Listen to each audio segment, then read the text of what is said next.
ఈ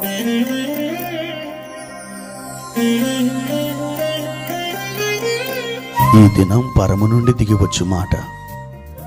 ఇది నీ జీవితానికి వెలుగుల బాట. నీ ఒడిలో ఉంచబడిన దీవెనల మూట, అద్భుతాల ఆనంద ఊట.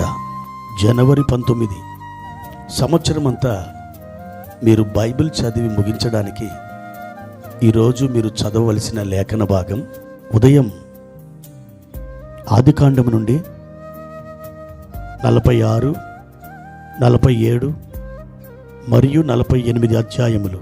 సాయంత్రం క్రొత్త నిబంధన నుండి మత్తయి సువార్త 13వ అధ్యాయము 1 నుండి 30 వచనాలు.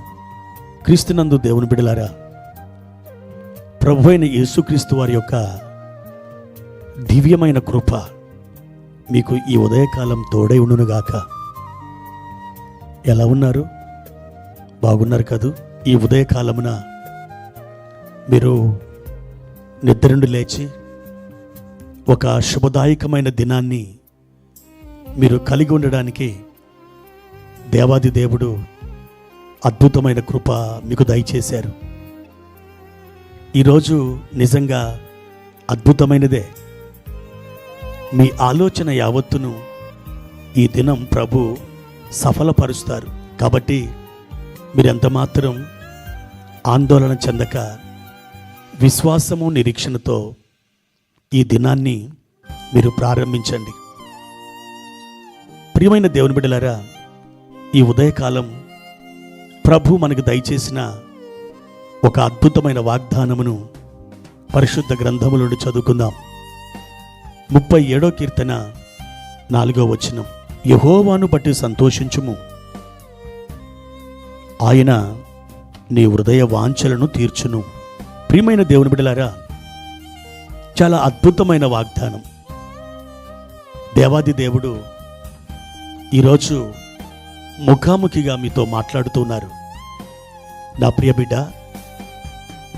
నన్ను బట్టి నువ్వు సంతోషించు, నేను నీ హృదయ వాంఛలను తీర్చేదను అని మీతో ఒక చక్కటి వాగ్దానం ద్వారా మాట్లాడుతూ ఉన్నాడు. మనం ఏ భారమునైతే దేవునికి అప్పగిస్తామో ఆ భారాన్ని ఆయన చేతులకు అప్పగించిన తర్వాత దాని గురించి మనం మరలా ఆందోళన చెందనవసరం లేదు. ఆయన చేతులకు అప్పగించిన ఆ భారం, ఇక ఆయన ఆ కార్యాన్ని ఆయన ఏ సమయంలో ఏ విధానములో కార్యం చేస్తారో మనం ఎంతమాత్రం ఎరగలేం. కానీ ఆయన చేతుల్లోకి వెళ్ళిన భారం మాత్రం తప్పకుండా నీకు దూరం అవుతుంది. అద్భుతమైన జవాబుని దేవుడు నీకు అనుగ్రహిస్తారు. అయితే ఆయనకు అప్పగించిన ఆ భారం విషయంలో ఏమాత్రం కూడా అలజడి చెందక ఆయనను ఆ గడియ నుండి స్తుతించడం మొదలుపెట్టాలి. ఒకరోజు ఒక తల్లి తన కుమారుడి కొరకు ఎంతో ప్రార్థిస్తుంది. తన కుమారుడు రక్షణ పొంది ప్రభు సేవ చేయాలని ఆ తల్లి ఆ పిల్లవాడు పుట్టిన దగ్గర నుండి ఒక ఆలోచనతో ఉన్నది.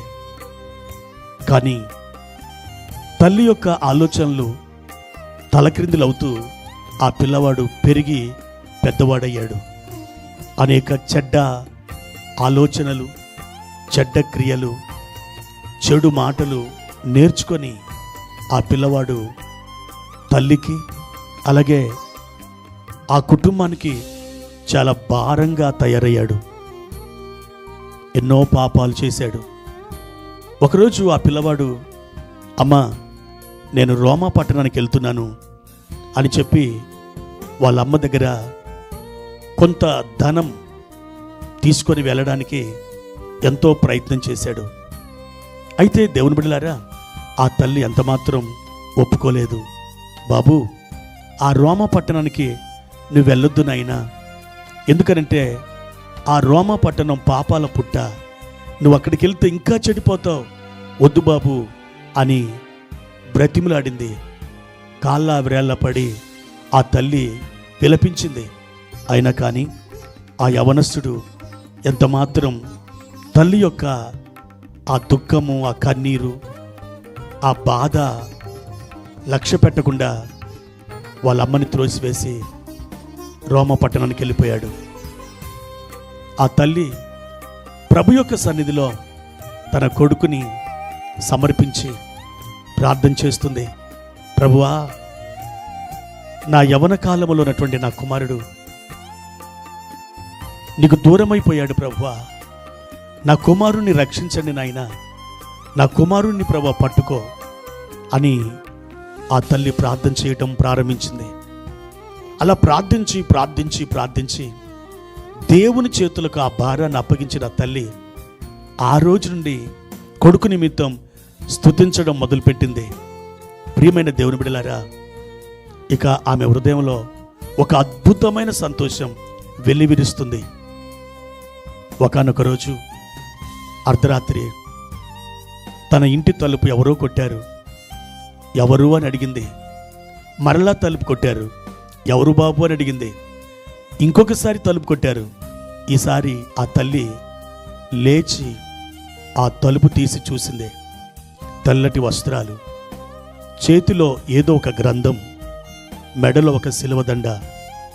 ఒక యవనస్తుడు ప్రత్యక్షమయ్యాడు. ఆ చీకట్లో ఆవిడ ఆ వచ్చినటువంటి బాబుని గుర్తుపట్టింది. అతడు మరెవరో కాదు, తన కుమారుడే. బాబు, ఏమిటిది? నువ్వు ఎలా మారావు? ఆశ్చర్యంతో అడిగింది. అప్పుడు ఆ బాబు అన్నాడు, అమ్మా, నీ కన్నీటి ప్రార్థన ప్రవాహములో నీ కాళ్ళ దగ్గరికి కొట్టుకొని వచ్చి తిని అన్నాడు. అవును దేవుని బిడ్డలారా, ఆ కుమారుడు మరెవరో కాదు, ప్రపంచ ప్రఖ్యాతిగాంచిన సెయింట్ అగస్టిన్ అనే భక్తుడు. అవును, మీరు ఏ భారమునైతే దేవుని చేతులకు అప్పగిస్తారో ఆ రోజు నుండి మీరు సంతోషించడం ప్రారంభించండి. ఆయనను స్తుతించడం మొదలుపెట్టండి. ఆ భారాన్ని పట్టుకొని అలాగే మీరు వేదన చెందనవసరం లేదు. ఆయన చేతుల్లోకి వెళ్ళిన ఆ భారం నిశ్చయముగా అది తీర్చబడుతుంది. మీ ముఖం సంతోషంతో వెల్లివిరుస్తుంది, ఆనందంతో తొలతూగుతుంది.